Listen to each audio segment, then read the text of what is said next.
to have, to hold, to rub that booty. Sexy sex song. It's so hard to say goodbye. And of course, I can't do it now. Or just, no, But, you're right. nailing it. McCary could never.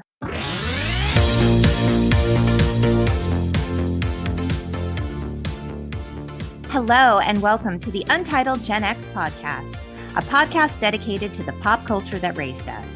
I'm Lori, a writer and pop culture lover who's delighted to welcome broadcast veteran Aron Bender to do a little East Coast swing as we sing the praises of Boyz II Men's 1991 breakout album, Cooleyhighharmony.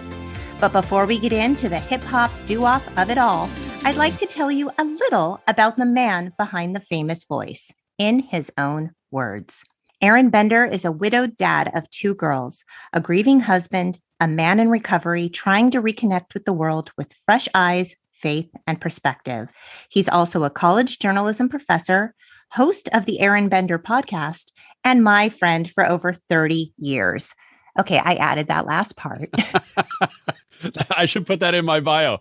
I should totally just put that in my Lori's bio. friend for over 30 years. I got goosebumps reading that because I've never heard somebody else read that. Oh, yeah. Well, I mean, no one can say it better than you. So I just blatantly stole your words. So I hope you don't mind. So welcome to the podcast, Aron. I'm so happy you're here. Why did I just get goosebumps and cold sweats and like sweaty palms all at the same time? I'm so excited. It's so great to see you. It's so great to see you too. And I mean, we've known each other a really long time. You said 30 years. Over 30 years. It's over. It's like 32 or 3. You know, it's a lifetime actually. And I was trying to think like, when did I first meet Aron freaking Bender? When did I first meet him? And I don't remember. Maybe 7th or 8th grade. Yeah. I know we all kind of gelled, like the 6 or 7 of us gelled in freshman year of high school. But I want to say we've known each other, 2 or 3 years longer than that. Well, I have to correct you, my friend. Uh-oh. We were known. We called ourselves such dorks. Oh, no. We called ourselves the 8. There were 8 of us. Yes, that's right. Oh, that's right. Like, who names the? We're the 8. So it was me, Jordan, Alan, Kevin, you, Jeanette, Gwen, and there was Shay, and sometimes Tambin was there. And yes. And I remember being, freshmen, and we would walk the streets, of Covina, and we would go and we would get snacks and we would go to people's houses. And I remember going to your house. I have a very distinct memory of us hanging around listening to CNC Music Factory. Gonna make you sweat. Make you sweat. And to be honest, there was discussion prior to this. Should we go Boyz II Men? Should we go CNC Music Factory? Should we go Crisscross? Oh, so you have always been a fan of like rap, R&B, hip hop. Yes. I remember that so clearly. And so when you chose Boyz II Men, I was like, oh, yeah, like, yes, 100. There was also In Vogue. We could also, we could do Never Gonna Get It, Never Gonna Get It. Oh, so good. So good. You were not in band I wasn't. To witness this. And I'm kind of glad at this point because that might have been the memory that you take with you. But we would play, somebody would take a boombox, most often me, would take a boombox onto the band bus to competitions and to away games for high school football or whatever. And we would put on In Vogue, Never Gonna Get It.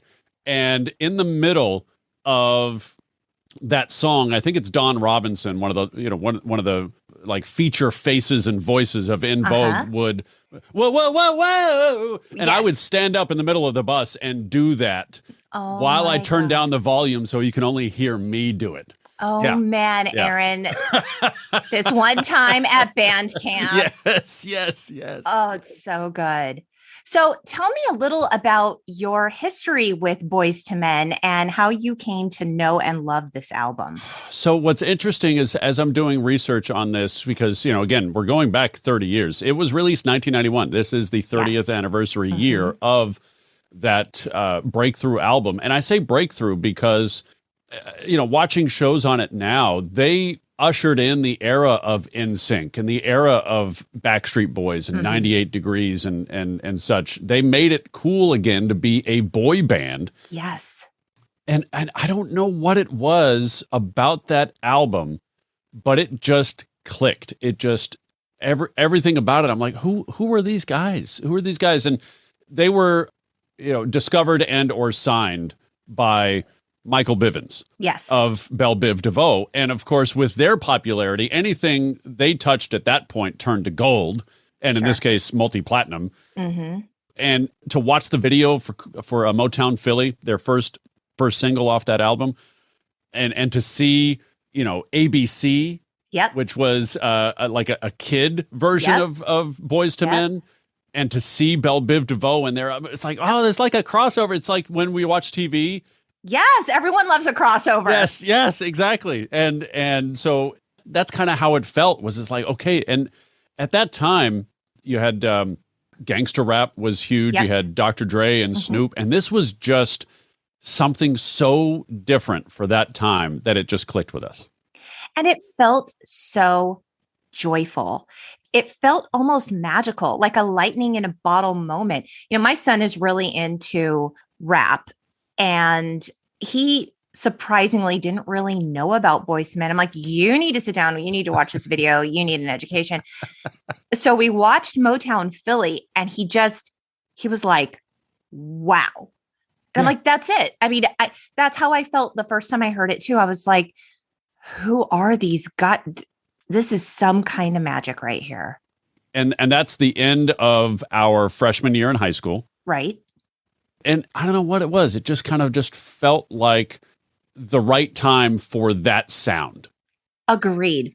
It was so catchy. And it was that throwback with the harmonies too, to an older sound of like, the OJs. Yeah. And it felt familiar, but yet fresh and new and modern in a way that you haven't really heard before. I mean, obviously inspired in big part by Belle Biv DeVoe and New Edition. And so, I mean, I was a big fan of New Edition growing up. Were you? Oh God, who wouldn't be? I mean, who wouldn't be? Yeah.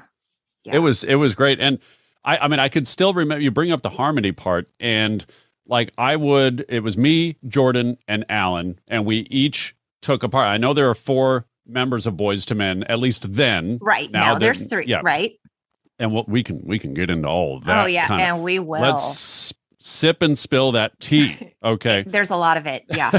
But I took the parts of Michael McCary, bass, as well as Sean Slim Stockman, because at the time in high school, my voice could fluctuate between the high, I don't know if he's alto or soprano. I don't know what Sean Stockman, but he was the higher pitched of the group. But I could also do the bass. He was a tenor. He's a tenor. He was a tenor. Okay. Mm-hmm. Oh, well, okay. All right. Yeah. I've got notes. I did some research, Aaron. So, but he could hit those high notes, and Michael McCary was the bass. So I could do both of those parts, and Jordan could do Wanye because, quite frankly, he looked like Wanye, and he loved to, he loved that. And he was kind of the lead singer guy. Right. And Alan, because he wore glasses, was Nate. Of course. Yeah. It all fits. Yeah. I have to say, like, you taking the McCary, bass voice of this, Aaron, let's just take a moment, mad respect for your radio voice, because I don't remember you having this voice in high school. When my husband was like, oh yeah, I listen to Aaron on the radio all the time. And I was like, oh, you do? Okay, let me tune in. I was like, that is not Aron Bender. Like, that's not Aron Bender. I remember I was good friends with Aron Bender. Who is this man with this voice? I remember, and I'm not going to say it was this voice forever, because of course in high school it wasn't this, but it started changing. You remember, you might have actually been, did you go to New York City after 8th grade? I did. Okay. So Beth was also there. The biggest crush on Beth. And I was cute. like, I'm totally going to, and I've told her this, I'm totally going to ask her out. Like, hey, when we get back to, get back home, can we go out or something like that? And let's say it's a 6-day trip. By day 4, I had worked up the nerves to finally ask her. Okay. And when I did, it was the very day that my voice was changing. Like what? Like, it was crazy. Beth, you want to go home when we get back home? Okay, let's do it. Oh man! And what did she say? Well, of course she said no. I mean, and she saved herself, which was great. But that was the day that I always say that day between 8th and 9th grade, that was the day that it started changing. Yeah. Wow. Yeah. But I can remember clearly, and we can get into the track listings a little bit later, but there's this one song called Ooh Ah. Ooh and Ah. I don't know. Yeah, I don't know how they got Ooh Ah, but it's spelled UHHAHH. Yes, the third single. Mm-hmm. And there is in that song Michael McCary bass saying, to have, to hold, to rub that booty. And that was my favorite part. That was my favorite part of the whole song. In my notes about that song, okay, it was the third single. I wrote Amazing Harmonious Countdown, like that countdown. Oh, wow. Right. And then I wrote before auto-tune, right, before any of it. Incredible. Then I wrote, I can't believe I wrote this. So Oh no. I don't even know if I could say it. I wrote sexy sex song. That was my note. It's a sexy sex song. It is. At a time, I mean, what is it? 1991. I'm 14 years old. I should not be singing about what they're singing about. No. But it was all it was. Yeah. It was just, okay, we're going to put this track on now and we're going to have the sex. We're going to have the sex. And that's what that is. It's a sexy sex song. Oh my God. Oh my God. So funny. Okay. So I thought we should talk a little bit about the history of the band before we dive into the album. Yes. You are the researcher. You are I will defer to you, Madam Writer and Researcher. Okay, thank you very much. I will just provide color commentary as you go play by play. I appreciate that. It's much needed, actually. So in 1985, Nathan Morris and Mark Nelson started a group called Unique Attraction. Mm-hmm. And they started this in high school at the Philadelphia High School for the Creative and Performing Arts. And they started this group with 3 other classmates. So there were 5 of them. And then Wanye Morris joined the group in 87. So he was a fellow student there. And it was one of those things where it was like people were leaving the group after graduation. Some people lost interest, kind of one of those things. And then Sean Stockman was recruited to join after they saw him perform a solo in choir. And they were like, oh my God, we need that guy. So Of course, all these kids were in choir too. So, they loved singing. They loved performing. They used to practice their harmonies in the school bathroom because the acoustics were really good. And one day, Michael McCary, a student, began singing along with them. He walked by, he heard them, he started singing, and he was offered a spot as their bass singer. God, I'm getting goosebumps just thinking about doing the same thing with my friends to Motown Philly to Motown. So did you guys have a name for your group? Were you going to be the next big thing? No, I don't. No, definitely not. No. We were just Boyz II Men wannabe light, that kind of thing. Yes. We did refer to ourselves because Jordan is black, Alan is Chinese Filipino, and I'm white. United Nations. We were the United Nations. I love it. Good call. But I don't know that we necessarily ever were like, all right, this is our band name. We're gonna be big stars. Yes. I don't think any of us ever thought we would even we could even. No, you know what? We never did this Boyz II Men thing in front of anybody. Like that was you didn't. You never performed at a bar mitzvah. We never performed. But you know what we did? What? There was a Halloween party when Criss Cross was huge. Okay. And we performed because we would do the Criss Cross thing at home too. Okay. We performed Warm It Up, Chris. Warm It Up, yeah, Chris. Warm It Up. Okay. And we got such a reception that we decided to come back the next year and do another song from their next album called Da Bomb, which featured a little-known artist at the time, Da Brat. Da Brat! Yes, who we asked Ludwig Manoukian to perform her part, not realizing that it was a woman, but it doesn't matter. It doesn't matter. We recruited, and so that's the only time that we ever performed live. By the way, it was a complete flop. Wow. He's an actor now. He is, yeah. Yes. He's the hot dog guy in the Liberty Mutual commercials. He's phenomenal, and he's married to another one of our classmates. Yes, Amy Garrett. Yeah, Amy Garrett, who is also an actress. Yes. We were a very talented bunch. I just have to say, I don't mean to brag. Yeah, I mean to brag.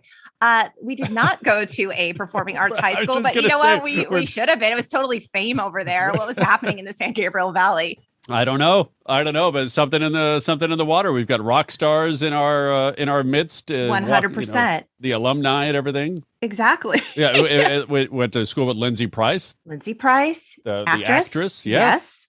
Oh, it was good times. Totally. And so, unique attraction. They drew their inspiration from like the Jackson 5, New Edition. And they ended up even changing their name to Boyz II Men after the New Edition song, Boyz II Men, from their 1988 album, Heartbreak. So the group performed everywhere they could. They performed at school, they performed on the streets, and their big break came when they snuck into a radio station concert and tracked down Michael Bivins, as you said, of New Edition. And he had just formed Belle Biv DeVoe with fellow New Edition members, Rick Bell and Ronnie DeVoe. So the Boyz II Men sang New Edition's Can You Stand the Rain for Bivins, and he was so impressed that he told them, okay, you guys are really good. Why don't you give me a call? Well, Nathan Morris took that shit real seriously. He called Bivins every single day for weeks, trying to convince him to take on Boyz II Men as their proteges. And Bivins said in the VH1 documentary, This Is Pop, he saw something in me I didn't even see in myself. So he eventually agreed to manage and help produce them. And Bivins said, if it wasn't for Nate Morris, I would have never become a music executive. I love that. I mean, he's been involved with some incredible artists. Bivins is really a visionary.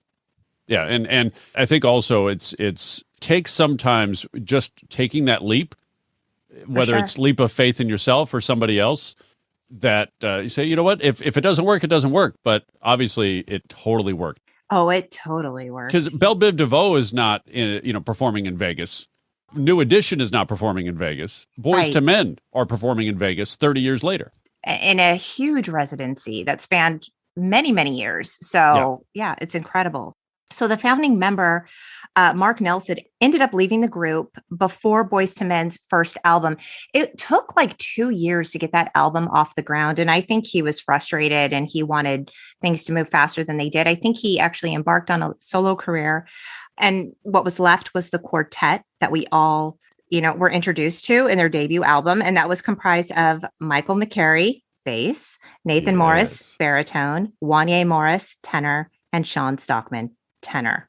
Now, Boyz II Men were different than other R&B groups in that all four of them were lead vocalists. I was just going to say, it was so fun trying to figure out all those tracks. Like, okay, who's the lead on this? Who's the lead? And, they just shared so completely that it wasn't like other R&B groups of the time where there was, one or two lead singers and the rest provided background vocals.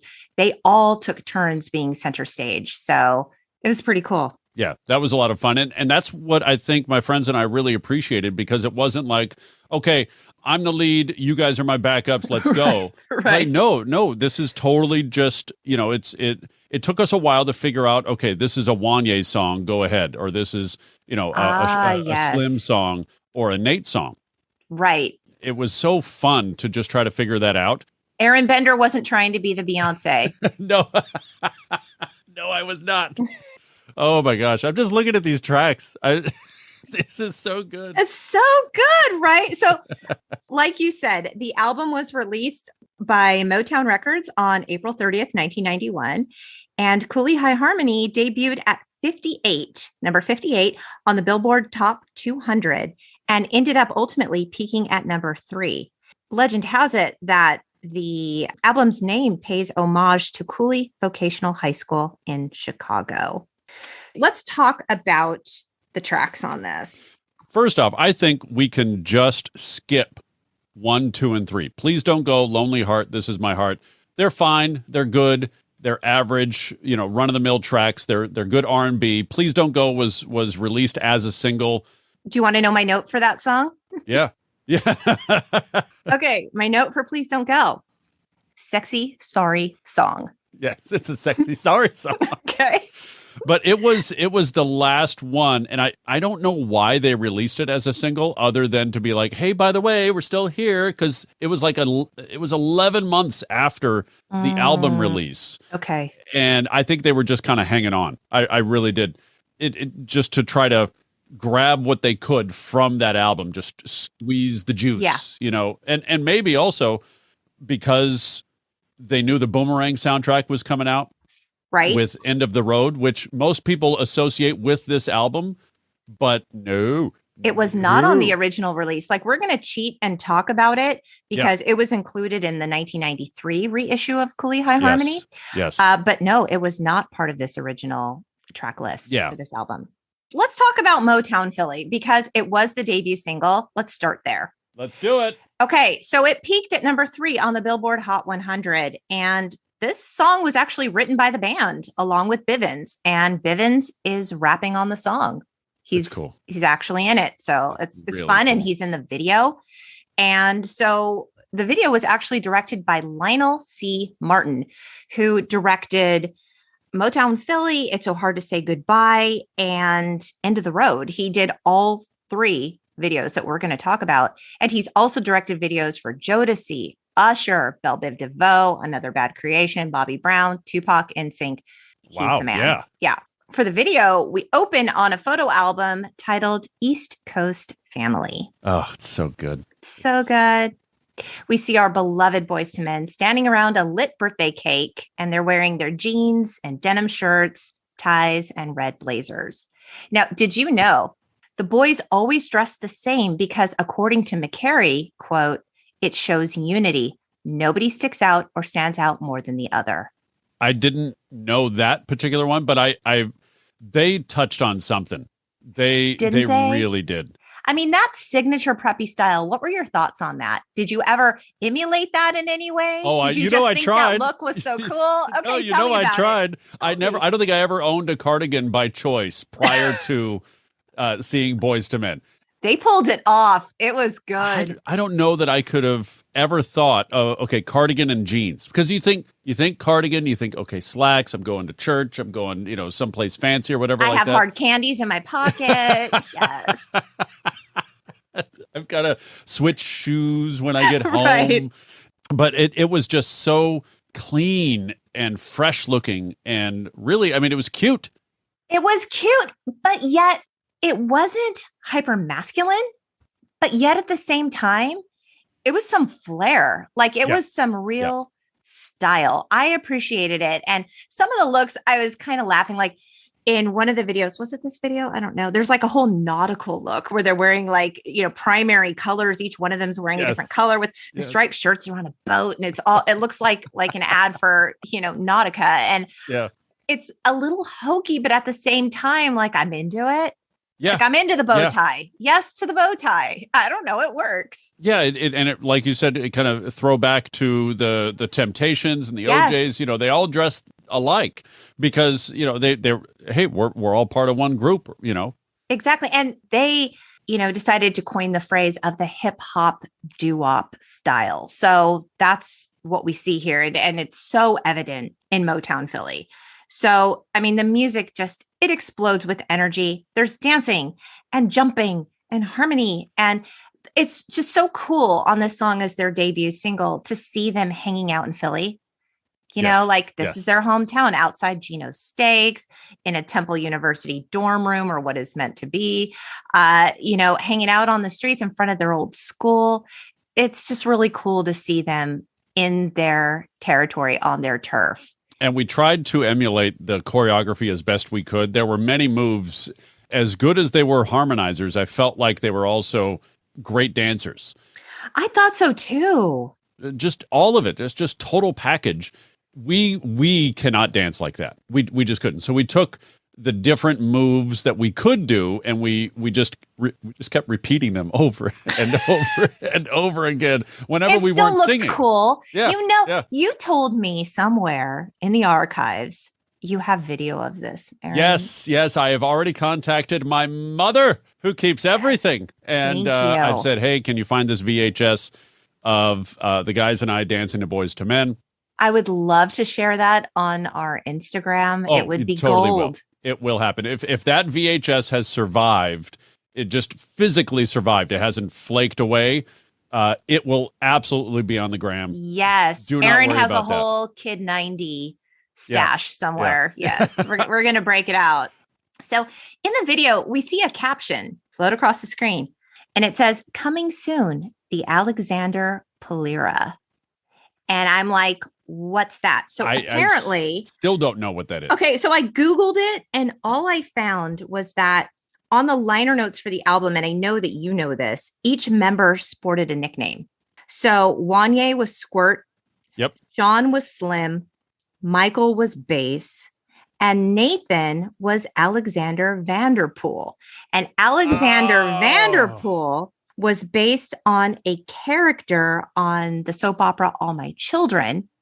And he was a character that had like sort of nerdy, preppy style. Wow. Yeah. Look at that research. I love it. We try. So, yes. So in the video, we also see like Bivens reading a newspaper on the toilet.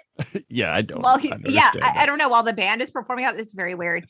But, he guest raps. And we also see Philadelphia High School for Creative and Performing Arts alumni, Black Thought and Questlove of the Roots. They make a cameo. Oh, I didn't know that they went to that is so cool. Yes. And we see Another Bad Creation. We see Sudden Impact. That was an R&B group organized by Bivens. They didn't really go anywhere. But they're featured in the video. And then, we see the photo album close at the end of the song. And this video has been viewed over 10 million times on YouTube. Well, the album went 9 times platinum. Amazing. And I'm really surprised that Motown Philly peaked at only number 3. But, that's my bias. Yeah. It just blows me away every time I hear it. And I have listened to that song many, many times. Prior to that, I had never heard harmony like that. I would have to go back and look at when, like, Color Me Bad, when they made their debut, because I think, they're in that Boyz II Men circle. Right. The sexy sex songs. Yeah, the sexy sex songs. Well, I Want to Sex You Up. I mean, there's no other sexy sex song. There you go. But also Shy. You remember Shy? I do. And if I ever fall. I remember they that. brought in that. Without Boyz II Men, you don't have a Shy who does a complete a cappella pop song. To this day, the fact that it holds up as well as it does is a true testament to how fantastic this album and particularly this single is. And they won the 1992 Grammy for Best R&B Performance by a Duo or Group with Vocals. They were also nominated for Best New Artist, but they lost. So, boo! Boo! Who won? Do you know who won? You know what? I read it and I didn't write it down. Best New Artist. 1992 Grammy. 1992. The best new artist that year was Arrested Development. Tennessee. And I could go through that album the same way that I could go through Cooleyhighharmony. It was a really cool album. It was, at the time for me, unlike anything I had heard. Maybe that sound wasn't so new to you because you were like deep in. Oh no, it totally was though, because going into that, it's all about gangster rap. It's all about hardcore, NWA and Dr. Dre and Snoop and Ice Cube. And then here comes Arrested Development with this conscious rap. You've got Mr. Wendell, a rap about a homeless person. Here we are in 2021. That single could come out today and be just as relevant. absolutely. And I understand we've got a couple of white people talking about Arrested Development rap. We totally get that. Okay.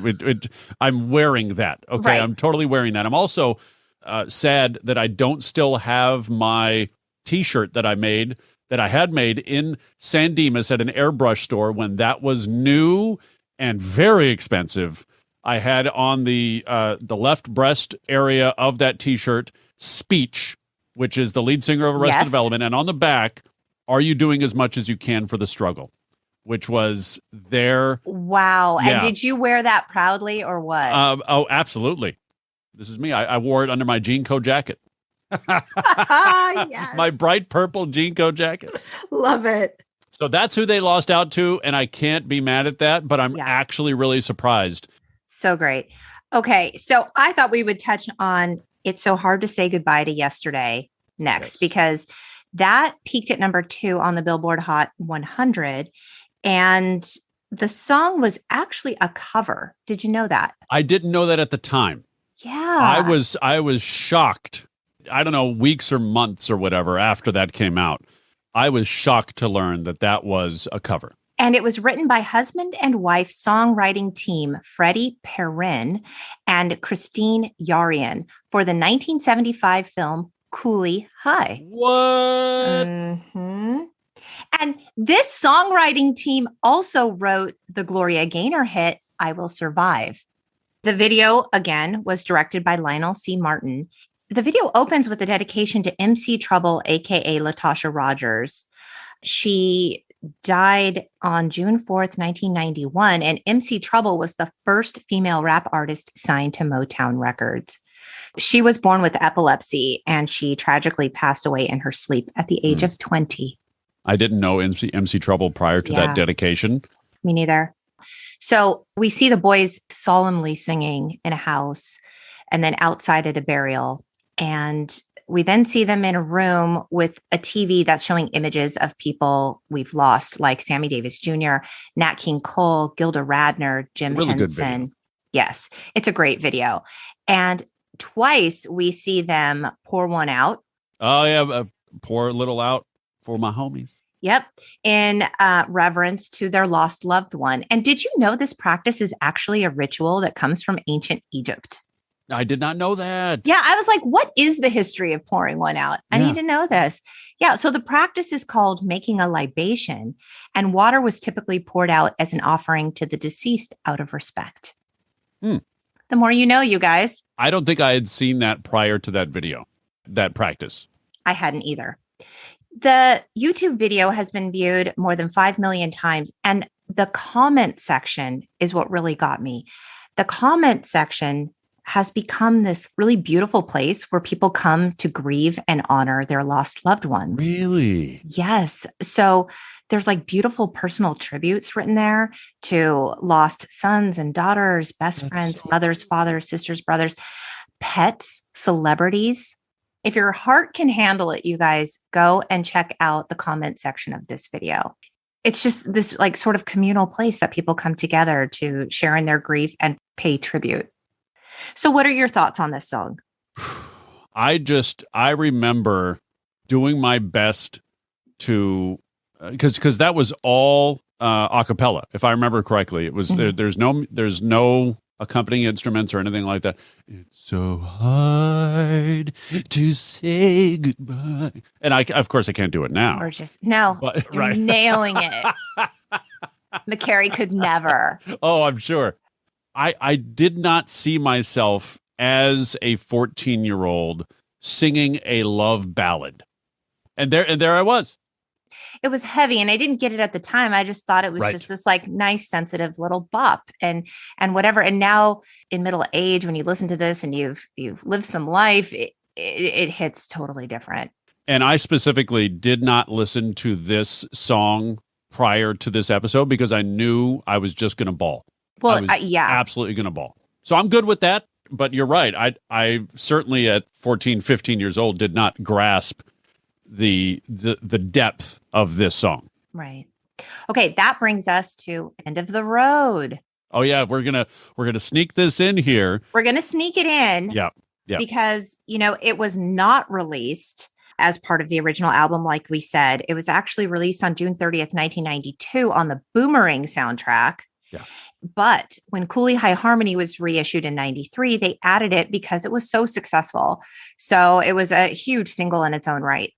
The song was co-written and produced by Kenneth Babyface Edmonds and became the Boyz' biggest hit, reaching number 1 in the Billboard Hot 100. Again, sexy sex song. They knew where their bread was buttered. They really did. They leaned in hard and we all bought it. We were like, yes, this is what it's all about. Yeah. The video, we see a couple breaking up and Sean, I just wrote Sean sexy voice. I don't know. My notes are trash. Sean sexy voice. We see a woman take off her ring and give it back to a guy. And here's where we see the nautical wear and the primary colors. Yes. And Wanye down on his knees, passionately singing. You know what? Moment of respect for Wanye. I mean, they all have incredible voices, but God, his voice gets me. If there was, out of all of them, a front man, it totally would be him because he just owns it. There is not one part where he doesn't walk out 3 steps in front of the other guys and just wail. He wails and he nails it. And I believe it. I believe it. He's so like, I don't know. So much passion. Honestly, the other 3 are just so chill and cool. I guess that's what it is. The Alex Vanderpool, they're like, oh, I'm just so chill. I'm cool. I'm cool. McCary with his spoken word. Yep. Yeah, they're just so chill. And here's Wanye. He's like, I'm in my feelings, you guys. Yes. Oh, he's totally in his feels. Oh my God, I love it. All in his feels. Although we've come to the end of the road. With the snaps. Still I can't let you go. You know, I have to tell you, Aaron, this is probably going to be in the intro to the episode, just like FYI. Promo. That's that. Mark the tape. Yep. In this video, we're now at the beach and we see McCary sitting on that rock and he does the spoken word part of this. And I want to break this down with you because I have thoughts. Okay. You could say this better than me with your low bass voice. Okay, I'm getting end of the road lyrics here. Okay, I need you to start with, girl, I'm here for you. We need to break this down because this is red flaggy all over the place. I have feelings about this and the dynamic of their relationship. We need to talk about it. It's been bothering me for years. This is finally my opportunity. Boyz II Men, I hope you're listening to this. Girl, I'm here for you.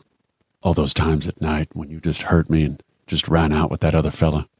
Baby, I knew about it. I just didn't care.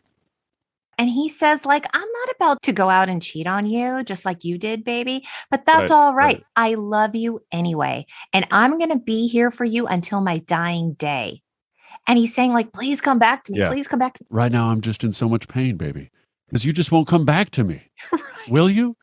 Just come back to me. That's like I'm getting goosebumps again. Out of all of the songs, that is probably the loudest and most passionate that we ever hear bass.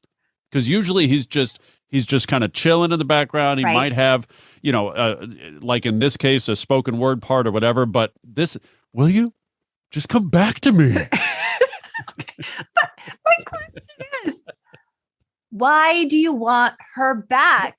She cheated on you. He's like, I'm not going to go out and cheat on you just like you did, baby. But that's all right. I love you anyway. It's cool. It's cool, boo. You cheated. Just come back to me. Why does he want her back? Love. Stupid love. Stupid love.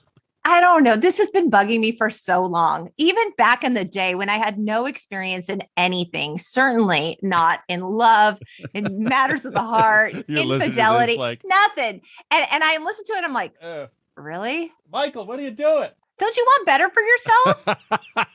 Where's your pride, man? I don't know. And so this video has over 200 million views on YouTube. Wow. It's huge. And so I wanted to read you some of the comments that I thought were just so fantastic and on point for this song. So somebody said, 0% drugs, 0% sex, 0% naked girls, 100% talent. Wow. I like that. Okay. And it's true. Okay. Yeah. So, I mean, sexy sex songs aside, yes, this video, 100% talent. Okay. So someone else said, back when people actually fight to stay with their partner, letting go of your pride and showing that you care. Oh, that's interesting. That's an interesting That's take. one way to look at it. Letting go of your pride is damn right. I mean, like and dignity and self-respect. Yeah. Yes. Letting go of it all. Someone else said, days when we had a perfect song for every stage of a relationship. And I thought, you know what? That's really true. If you look at the themes of these songs, it really does show like a relationship arc. Yeah, it tells a story. It really does. It does. We're going to get to another track. It was never released as a single, but there is one on there that has, I wouldn't say full circle, but it's actually present today, and that's Simpin'. Simpin'. Great harmonies in that song, too. It's like it's high energy. It's a dance song. It is. And I had no idea at the time what Simpin' meant. Right. Now, does it mean the same thing now than it did that? Okay. It really does. And so in present day nomenclature, if you simp on somebody, you really like them, but you probably like them a little bit too much because now you're, go back to the pride thing. You're losing face. Like my son uses that term in a derogatory way, like, oh, right, such a simp, or I was such a simp that one time. I think it could be a little bit of both. Like you could use it in a derogatory way, or you could say, you know what, I'm totally simping on this. And I didn't know what that meant 30 years ago. Right. And of course now, by the way, I did have to look it up this time. Well, I was actually going to ask you because you've talked really openly about the importance of like normalizing male emotion. Yes. It's almost been a call to action.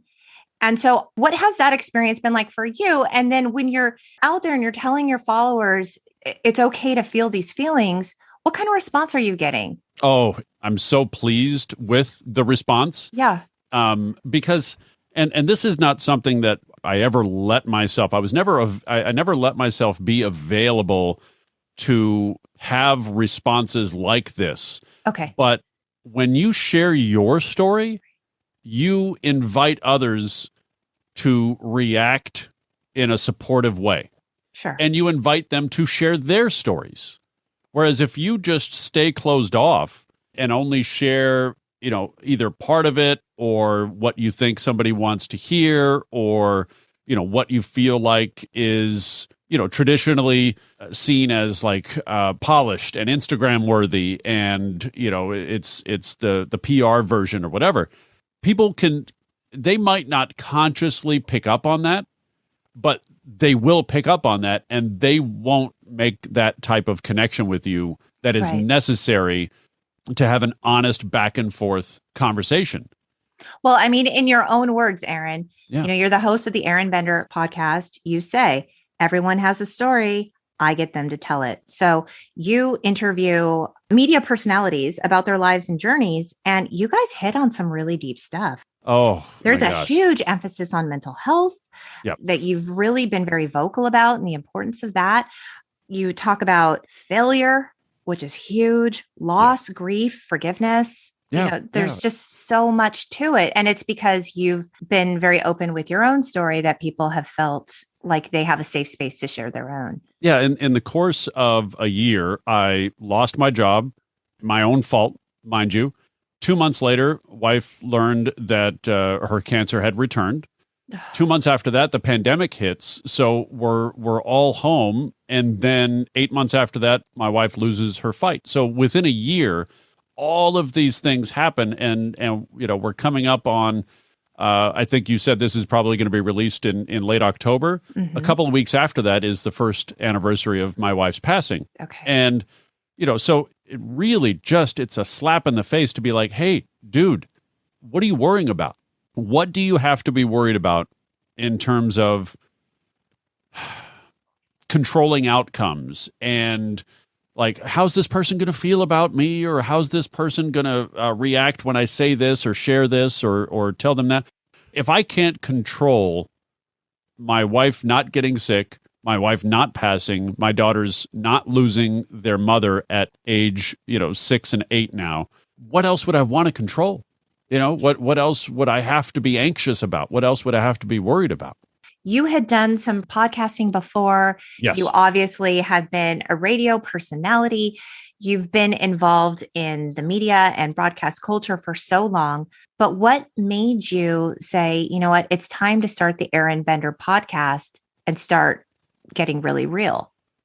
Well, it was initially just kind of a way to reintroduce myself because after I lost my job, I deleted all social media. I hid, basically. I was so embarrassed. There was so much shame. And, going into the holidays and then with my wife's re-diagnosis with the pandemic, I did try to restart the Newsbender, which was the podcast I was doing in 2019, with conversations during the pandemic, like, hey, how are you coping? How are you making things work? And that just got to be too much. It just, with everything going on, be like, okay, I'm going to go be up here for 2 hours while I talk with, people and edit their, no, it just didn't fly. Right. So I just put everything away. And you took that time to focus on your family. Yeah. Focus on my family, focus on repairing myself. Mm-hmm. And, it's probably maybe 2 or 3 months after my wife passed, after Len passed, I started kind of reaching out to people, be like, hey, if I start a podcast, would you be interested in coming on? And I reached out to people I had talked with for the podcast before, but 2019 seems now like light years ago because of the pandemic. And you've lived a lot of life in that time. Yeah. So any conversation I had with anybody 2 years ago is going to be completely different now. Oh, you're a completely different person. Yes. And so that's why I restarted it, just to kind of reconnect with the world, reconnect with myself, and just kind of honestly, just to kind of prove to myself that I could still provide something in this space. That I could have conversations, meaningful conversations, not just like, hey, tell me about your career and your life. How many kids do you have? Oh, yeah. When I listen to your episodes, I always come away learning something, which I love. That means a lot. Thank you. You're welcome. It's very true. And I always come away feeling validated. Because while I can't relate to every experience of all of your guests, you're talking about like cancer survivors, stroke survivors. You're talking about people who've made big, scary career changes, people who've gotten fired, have had complex family issues, but their vulnerability and their willingness to share. Yeah. You can take something away from all of that. And I actually come away from your podcast feeling a little braver. Thank you. And one of the things, and maybe this is some recency bias in terms of the types of conversations I've had in the last few weeks, the idea that our parents, they were kids too, and they had to deal with their parents. And, the idea that we all have origin stories. Yeah. Like you take with you raising your 2 sons, the experience, like we talk about here. We're going back to high school here, talking about these albums and movies and TV shows, but how were our childhoods shaped? And until the last couple of years, I didn't really connect a lot of dots.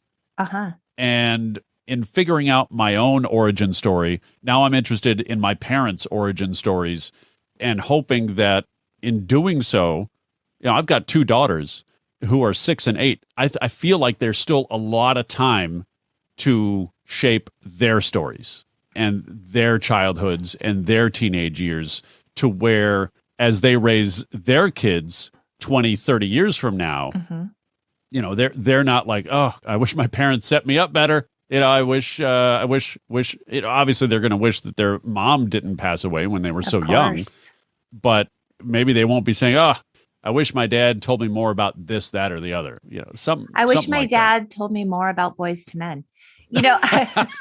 I'm not trying to make light of it, but I have to say, we think of pop culture as this like fun, light thing that isn't really, it's entertainment. But when you think about pop culture, when you really think about how you were raised and what formed you and your ideas and how you view the world and the memories that you maintain, they almost always connect back to some bit of pop culture. Yes. So revisiting pop culture from your youth, sharing pop culture that was meaningful even to your wife with your daughters, it's a piece of history. It's a piece of personal history. And I have found in trying to learn more about my parents, leaning in hard to what they were really into growing up and the music that really mattered to them and the films that really spoke to them, it's a piece of them. And I actually get to have that forever, long after they're gone. It's really sort of beautiful and poetic in its own way, even though it seems, kind of lame to say out loud. But you've lived so much life, Aron, in the last few years that your vulnerability and your willingness to share and call to action the importance of male emotion actually really does matter. And even back to the YouTube comments on this video specifically, someone said, real men with real emotions, heart, and actually showing that they're human. Showing emotion does not make a man soft. Honesty is what it shows. I think back to this era, the early 90s. I was listening to Boyz II Men. I was listening to Diggable Planets. I was listening to Arrested Development. And, I was really leaning into the R&B, leaning into the hip hop. And a lot of it also was listened to late at night in my room, in the dark, maybe a candle or something like that. And I was just, some of these songs, I would just bawl. And I thought at the time, like, oh, I'm really in touch with my emotions and this and that. No, I was depressed. I was depressed. So you see that now. At the time, you didn't recognize it for that. Mm-hmm. Right. Well, I don't know that we didn't have the words or the space to really reckon with that emotion. I mean, I think back on the things that I used to do too, Aron, and I see now, like, I was a child with anxiety. Same. It manifests itself in a whole, range of weird ways. And it's still something that I have to manage today. But I didn't know that. And our parents weren't really attuned to that the way we are now as parents.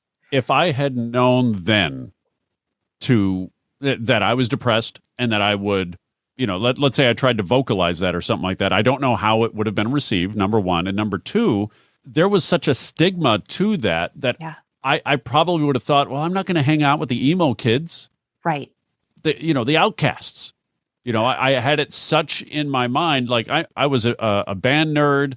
I was a nerd, whatever.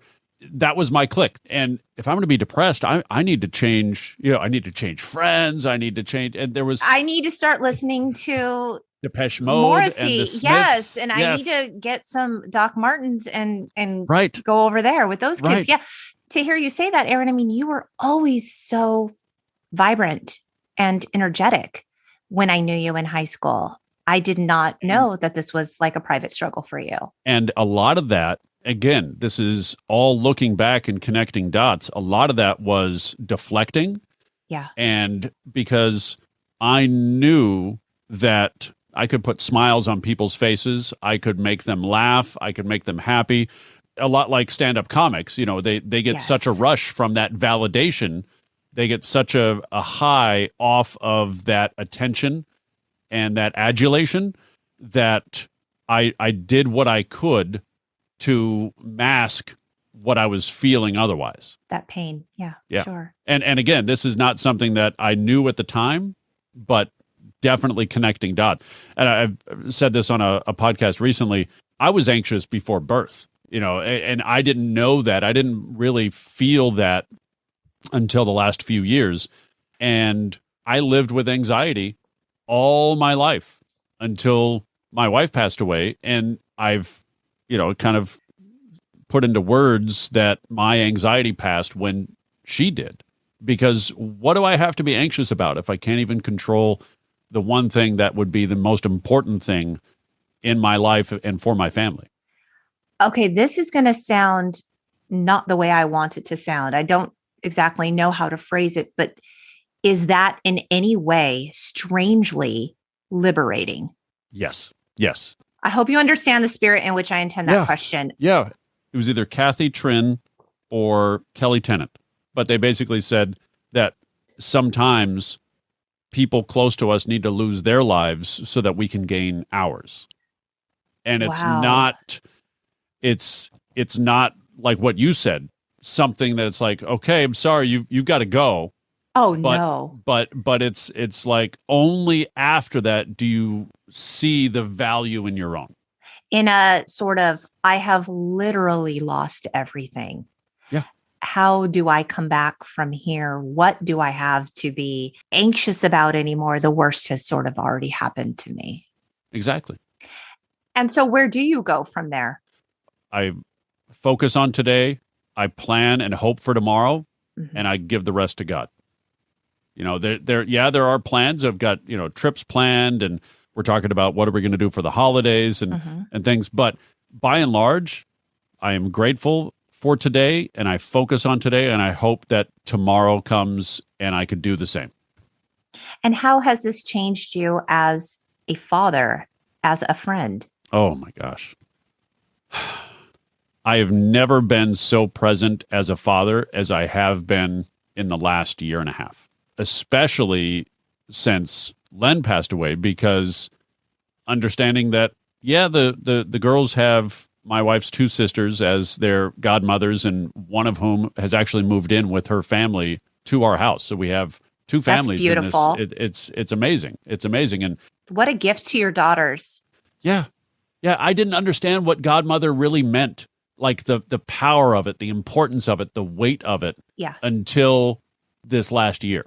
Right. Where one of the sisters literally says, we're going to move in. Is that okay? Len was trying to get them to move in, and just the timing was never quite right.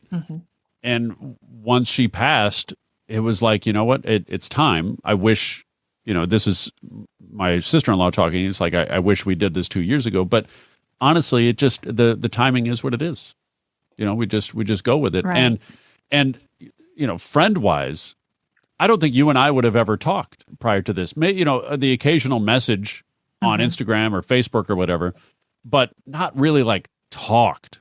Right. I've hung out with friends more this year than I have in the last 10 to 20 years combined, because I'm, again, making myself available to be a friend and to be a person rather than just this image or this, silhouette of somebody that you might see down in the tunnel in the shadows. Exactly. And I think too, when you're so busy and focused on building a career, it's very difficult to carve out the time. And I think sometimes our priorities get a little wonky. Oh, yeah. Yeah. And I gave into distractions and temptations, and it was awful. And we all do. And I think too, it takes a tragedy of some kind of magnitude to make you stop and say, you know what really matters in my life? It's human connection. It's time. Yeah. And it's that recognition that time is so limited and that it can be gone at any moment. Like true human connection, not, okay, I'm going out with somebody this weekend. We're totally going to connect. Oh yeah. No. It's like, no, I can call my friend Jake of the Big Brother Jake podcast. Let's get that out there. Oh, he's so great. He's so cool. He has so much spirit and energy. He's great. But I can call him at any time, day or night, and he knows that he can call me, and we could just have a heart-to-heart, and whatever's on his mind and whatever's on mine, we just let it out, and at the end, we'd be like, all right, love you, brother. Talk to you later. That's true brotherhood. Yeah. It's just so nice to be able to connect with people on a deeper level, and that's one of the reasons I'm doing this particular podcast, because it's so different than the one 2 years ago, because we have meaningful conversations. Oh, I love it. Look at this convo coming out. I mean, from Boyz II Men to like male emotion. Oh, that's interesting right there. I mean, really becoming men is leaning in hard to the whole of yourself as an individual. It's not about a gender. Yeah. It's about being a human in the world. In the few minutes we have left, I do want to touch on the T that is the eventual leaving of bass. Also, the idea that Boyz II Men in general, can we curse on the podcast? I've meant to ask you before. I was trying to be respectful of you. I was dialing it back. Kind of entitled, arrogant assholes. They turned into a real, like, just a group of divas. If you guys don't know, in 2003, McCary left the group because of an unspecified health condition.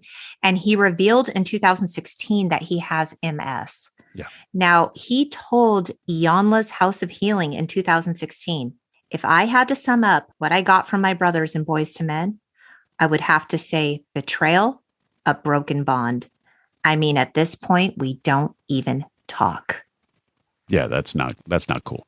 That's heartbreaking. I mean, these boys with a Z truly grew up together. Their sound, their careers, their brotherhood. I don't understand how something like this happens. When you start to surround yourself, and this is what I feel like happened, when you start to surround yourself with yes people, and also their amount of success, repeated success. It's not as if they were a one hit. Yeah. They had a multi-platinum debut album let's see. Okay, so that's 1981. I'm just going to go to like one of the members here. I mean, I'm guessing they were like 20. Nate Morris was born 1971. Yeah, 20 years old. 20 years old. And it's one thing to have a one-hit wonder type, like Shy, for example, not to call them out, but we talked about them earlier. Mm-hmm. If I Ever Fall in Love. They have that hit. I have no idea anything else they've ever done. Right. But Boyz II Men, repeated success after success after success, duets with Mariah Carey. Well, that's a good one. Yeah. Oh. And so it's really it's really kind of a surprise that they have lasted as long as they have, considering here we are 30 years later and 3 of the 4 are still going, is really kind of a shock to me. You had mentioned that they had a residency in Las Vegas. I think that ran for something like 5 years. They're currently touring.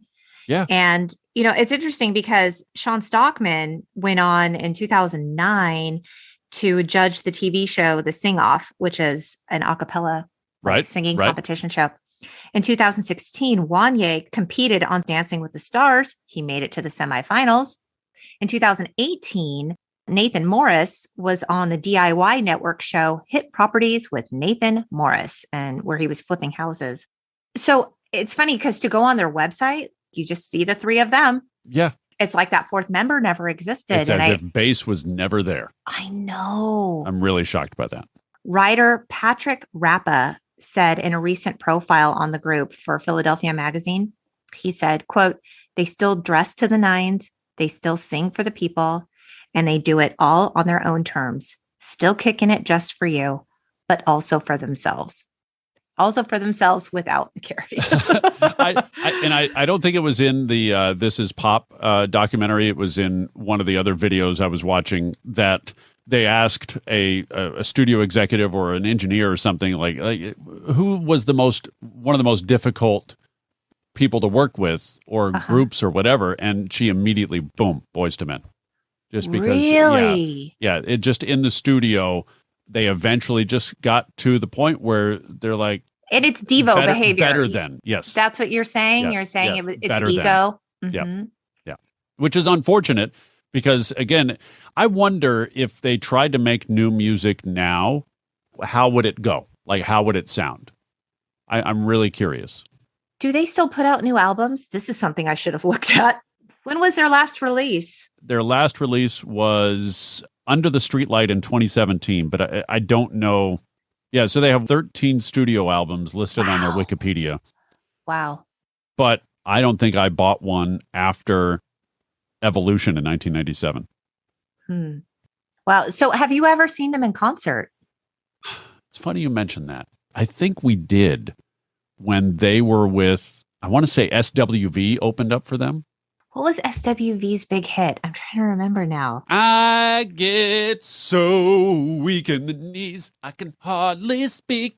Okay, I don't know why that's not ringing any bells to me. Was that their big single? Yeah. Oh. They actually still perform. They did this last weekend, I think, a concert called R&B Rewind. Oh, cool. I don't know what it is, but the last couple of, obviously pandemic not included, but the last couple of years, some of the R&B groups of the 90s, 80s and 90s have started touring together and really just owning like, hey, we had 3 songs. Here they are. Oh, yeah. I mean, and even bigger acts like New Kids go on tour with Debbie Gibson. And like, there's a real resurgence and interest in, retro pop culture that's really huge right now. I mean, I can't think of a better time for the music that I was interested in high school. Like, I would so go to a festival or concert lineup featuring like Skid Row, Warrant. Oh, that would be so cool. Motley Crue, like, yes, bring it all on. Even the smaller bands like Firehouse. Like, yeah, do it. What? Yes. What? Oh my God, so good. So good. Firehouse. Let's just enjoy it. And now we can have a beer and enjoy it. So it's and even that's better. why I think, because you're catering to an audience who they're in their 40s, maybe some 50s. They have some dollars. They've got some dollars, and they've got kids who are either out of the house already or can take care of themselves. Or can come along as an introduction to some really good pop culture. There we go. I mean, I gotta bring it back. Aron, will you be introducing your girls to Boyz II Men at some point? I don't know, maybe when they're a little older. There's, a lot of sexy sex music. So maybe not I yet. think I'll have to find like Motown Philly. I could probably introduce them to that video. Yep. Then maybe I could add it to their kiddos playlist on my phone. Well, I'm sure they would enjoy it. My son, simply in a word, wow. And I can't think of a better word to describe this album. It's a big wow for me. Thank you for this, Lori. Seriously, I love this little trip. I feel so blessed that you took the time to talk to me. I mean, you're a big deal, Aron Bender. Not a big deal. Not a big deal. I'm just me. Even when we were kids, I remember you just had the biggest personality and you were like, I'm Aron, one A, one R, one O, one N. How do you remember that? Aron, the guy with the voice. Man, thank you for coming on to celebrate Boyz II Men with me. Thank you for choosing it. It was such a fun revisit. Yeah, it was. It was. Thank you, Lori. Love you. Thank you so much. And you guys get to know Aron Bender. Get to know the Aron Bender podcast. It's available anywhere and everywhere you get your favorite podcast. He's on Twitter at Aron Bender, 1A, 1R, 1O, 1N. He's on YouTube, the Aron Bender podcast. He's on Instagram, Aron Bender. Thank you so much for listening. I'd like to remind you to rate and subscribe so you never miss an episode. You can find us on the web at theuntitledgenxpodcast.com. We're also on Facebook and Instagram at the Untitled Gen X Podcast. We hope you keep in touch, beautiful people. Bye. Okay, bye.